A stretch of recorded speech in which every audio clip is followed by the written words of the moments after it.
Bird flu effect poultry పరిశ్రమపై తీవ్ర ప్రభావం అయితే చూపిస్తుందని చెప్పుకోవాలి. ఇప్పటికే తెలుగు రాష్ట్రాల్లో పెద్ద మొత్తంలో అటు కోళ్ల రవాణా కూడా పూర్తిగా నిలిచిపోయింది. ప్రధానంగా తెలంగాణ ఆంధ్ర సరిహద్దుల్లో ప్రత్యేక చెక్ పోస్టులు ఏర్పాటు చేసి మరీ ఆంధ్ర నుంచి తెలంగాణకు వస్తున్నటువంటి కోళ్ల వాహనాలన్నింటినీ కూడా తిరిగి వెనక్కి పంపించినటువంటి సిచ్యువేషన్ ఉంది.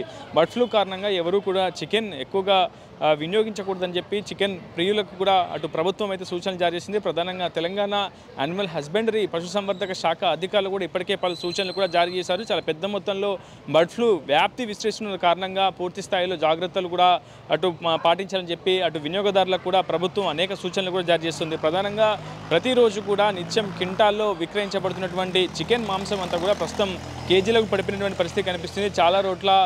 చాలా చోట్ల కూడా చికెన్ షాప్ యజమానులు కూడా ఆందోళన వ్యక్తం చేస్తున్నారు. నిత్యం తాము కింటాల్లో చికెన్ విక్రయించే వాళ్ళమని, కానీ ప్రస్తుతం పరిస్థితి విభిన్నంగా కనిపిస్తుందని చెప్తున్నారు. బర్డ్ ఫ్లూ కారణంగా తమకు తీవ్రమైనటువంటి నష్టం వాటిల్లుతుందని చెప్పి చికెన్ ప్రియులు కూడా చెప్తున్నారు. ప్రస్తుతం ఖమ్మం నగరంలోని హారిక చికెన్ సెంటర్ వద్ద మనం ప్రస్తుతం ఉన్నాం.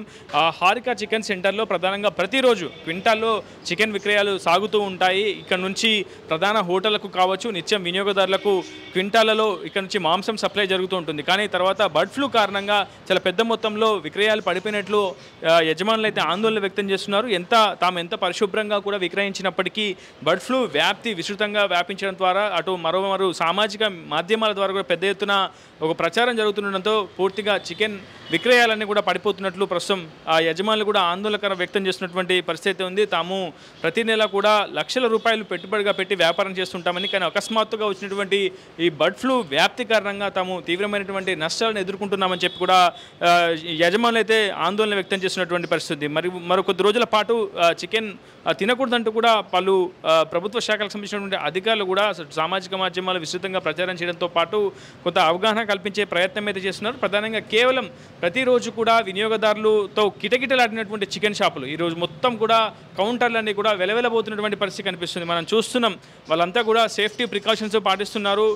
ఎంత సేఫ్టీ ప్రికాషన్స్ పాటించినా కానీ ప్రస్తుతం జరుగుతున్నటువంటి బర్డ్ ఫ్లూ వ్యాప్తి కారణంగా మరోవైపు ఆంధ్ర నుంచి తెలంగాణకు కోళ్ల దిగుమతి పూర్తిగా నిలిచిపోయింది.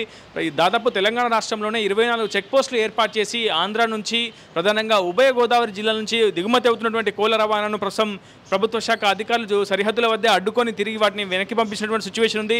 దీంతో పెద్ద ఎత్తున చికెన్కు కూడా డిమాండ్ ఏర్పడుతుంది. ఒకవైపు కోళ్లకు సంబంధించినటువంటి రవాణా నిలిచిపోవడం, సరిహద్దులోనే వాటిని అన్నింటినీ కూడా తిరిగి పంపించడంతో ప్రస్తుతం ప్రధానంగా హోటళ్లకు ఎక్కువగా సప్లై అవుతున్నటువంటి చికెన్ ధరలు కూడా పెరిగిపోతున్నాయి. ఎందుకంటే ఒకవైపు లేబర్ యొక్క వేతనాలు కావచ్చు, విద్యుత్ ఛార్జీలు కావచ్చు, ఇతరత్ర అనేకమైనటువంటి ఇబ్బందికరమైనటువంటి ఖర్చులు ప్రస్తుతం చికెన్ షాప్ యజమానులు ఎదుర్కొంటున్నారు. ఎన్నో లక్షల రూపాయలు పెట్టుబడిగా పెట్టి వాళ్ళు వ్యాపారం చేస్తుంటారు. కానీ అకస్మాత్తుగా వచ్చినటువంటి ఇలాంటి వైపరీత్యం కారణంగా పూర్తిగా చాలా పెద్ద మొత్తంలో నష్టపోతున్నామని చెప్పి షాప్ యజమానులు కూడా ఆవేదన వ్యక్తం చేస్తున్నారు. ప్రభుత్వం కూడా ఇలాంటి అంశాలపై కొంత దృష్టి సారించి చికెన్ షాప్ యజమానులకు సంబంధించినటువంటి అంశంలో కావచ్చు, పెద్ద ఎత్తున అకస్మాత్తుగా వచ్చేటువంటి ఇటువంటి నష్టాల విషయంలో ముందస్తుగా ప్రభుత్వం కూడా వాళ్ళకి సూచనలు జారీ చేయాల్సినటువంటి అవసరం ఉంటుంది. ఒకవైపు చికెన్ విక్రయాలు కూడా పూర్తిగా పడిపోవడంతో వాళ్ళంతా కూడా ఆందోళన వ్యక్తం చేస్తున్న పరిస్థితి. ప్రతిరోజు ప్రస్తుతం యజమాని ఉన్నారు, ఆయనతో మాట్లాడే ప్రయత్నం చేద్దాం. ప్రతిరోజు ఎన్ని క్వింటాల చికెన్ మీరు విక్రయిస్తుంటారు? బర్డ్ ఫ్లూ వ్యాప్తి తర్వాత ప్రస్తుతం ఎన్ని క్వింటాలు విక్రయిస్తున్నారు?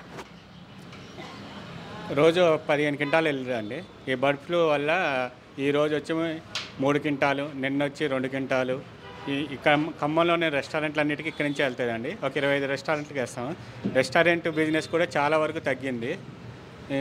సాధారణంగా మేము ప్రతిరోజు చూస్తుంటాం, మీ షాప్లో ఎక్కువగా రద్దీ ఉంటుంది. ప్రతిరోజు కూడా సండే వచ్చిందంటే కిక్కిరిసిపోయి ఉంటుంది. చికెన్ షాప్ కొనుగోలు చేసేందుకు చాలా టైం పడుతుంది. కానీ ఈరోజు ఇంతగా వెలవెలబోవడానికి గల కారణాలు ఏమై ఉంటాయి? కేవలం బర్డ్ ఫ్లూ వ్యాప్తేనే, ఇతరత్ర కారణాలు ఏమైనా? బర్డ్ ఫ్లూ వల్లేనండి. సండే వస్తే మినిమం ఒక్కొక్క కస్టమర్ వచ్చి 20 నుంచి 25 నిమిషాలు నిలబడి మరీ తీసుకెళ్తూ ఉంటారు. క్యూలు ఉంటాయి ఇక్కడ, మొత్తం క్యూలు ఉండేవి కూడా మొత్తం ఇప్పుడు ఖాళీ అయిపోయాయి. ఇవాళ వచ్చి పొద్దునుంచి 4 కేజీల వరకే అమ్మాము. మా దగ్గర వర్కర్లు వచ్చి ఒక 20 మంది ఉంటారండి. వాళ్ళ శాలరీలే నడిపోయినా 5 లక్షలు పక్కన పెట్టాల్సి వస్తుంది. ఈ నెల ఎలా గడుస్తుందో కూడా అర్థం కావట్లేదు మాకు. అంటే ప్రధానంగా ఏపీ నుంచి ఎక్కువగా మనం దిగుమతి చేసుకుంటూ ఉంటాం కోళ్ళన్నింటినీ కూడా, ఉభయ గోదావరి జిల్లాల నుంచి. ఇప్పుడు అక్కడ చెక్ పోస్టులు ఏర్పాటు చేశారు. కోళ్ళ వాహనాలన్నింటినీ కూడా తిరిగి మళ్ళీ వెనక్కి పంపించిన సిచ్యువేషన్. కోళ్ళ రవాణా ఏ విధంగా జరుగుతుంది? మరి స్థానికంగా ఉన్నటువంటి కోళ్ళనే కోస్తున్నారా? వాటి డిమాండ్ ఎట్లా ఉంది? లేదండి, మాకు వచ్చి ఐబీ కంపెనీ, సుగుణా కంపెనీ, వెంకా కంపెనీ నుంచి డైరెక్ట్ మేము అక్కడి నుంచే తెస్తామండి. కంపెనీ షెడ్ల నుంచే తెస్తాము. మా వచ్చి ఇది వరంగల్, నల్గొండ, కరీంనగర్, హైదరాబాద్ అటు నుంచి వస్తాయండి, మా ఆంధ్ర సైడ్ నుంచి తీసుకురాము. అంటే తెలంగాణ కంపెనీ కోళ్ళే అండి. మరి తెలంగాణ కంపెనీ పౌల్ట్రీ ఫార్మ్స్లో ఎక్కువగా ఈ వైరస్కి సంబంధించినటువంటి అంశాలు ఎక్కడ గుర్తించలేదు. ఎక్కువగా ఏపీలోనే ఈ వ్యాధిని గుర్తించినట్లు ప్రస్తుతం పశుసంవర్ధక శాఖ అధికారులు చెప్తా ఉన్నారు. మరి ఎందుకు మన దగ్గర కూడా విక్రయాలు పడిపోతున్నాయి? అంటే జనాలు భయపడుతున్నారండి. ఇలా నాకు పెళ్ళి ఆర్డరు 4.5 క్వింటాలు ఉండే, అది కూడా క్యాన్సిల్ అయింది. ఇప్పుడు 2.5కి మళ్ళీ 3 క్వింటాల ఆర్డర్ ఉంది, అది కూడా క్యాన్సిల్ అయింది. అన్ని కూరగాయల భోజనాలని ఇప్పుడే చెప్పి పోతున్నారు. మేమేమో కోళ్ళు తెచ్చుకొని పెట్టుకున్నాం, భయపడే మాకు అంతా లాస్ అన్నట్టే. ఇప్పుడు పశుసంవర్ధక శాఖ అధికారులు ఏమైనా వచ్చారా? మీకు ఏమైనా సూచనలు జారీ చేస్తున్నారా? ఎలాంటి జాగ్రత్తలు పాటించాలి ఇట్లాంటి అంశాలపై? ఇంతవరకు అయితే రాలేదండి. ఏదైనా గవర్నమెంట్ వాళ్ళు చూసి మమ్మల్ని కూడా పట్టించుకోవాలని మేము కోరుకుంటాం. బిజినెస్ అయితే తగ్గిందండి చాలా వరకు. అయితే బర్డ్ ఫ్లూ వల్ల మనకైతే రాలేదు, వేరే దగ్గర ఉంది. 200 ఉందండి ఇప్పుడైతే. 220 ఉంది. తగ్గిందండి, తగ్గిపోయింది అండి. కోళ్ళు అయితే వస్తున్నాయండి, కోళ్ళు అయితే మంచిగా వస్తున్నాయి. వస్తున్నాయి, డెలివరీ అయితే చేస్తున్నారు. హైదరాబాద్ నుంచి వస్తుంది. ఏం రాలేదు, నోటీసులు అయితే ఏం రాలేదు, షాపులో ఏం రాలేదు.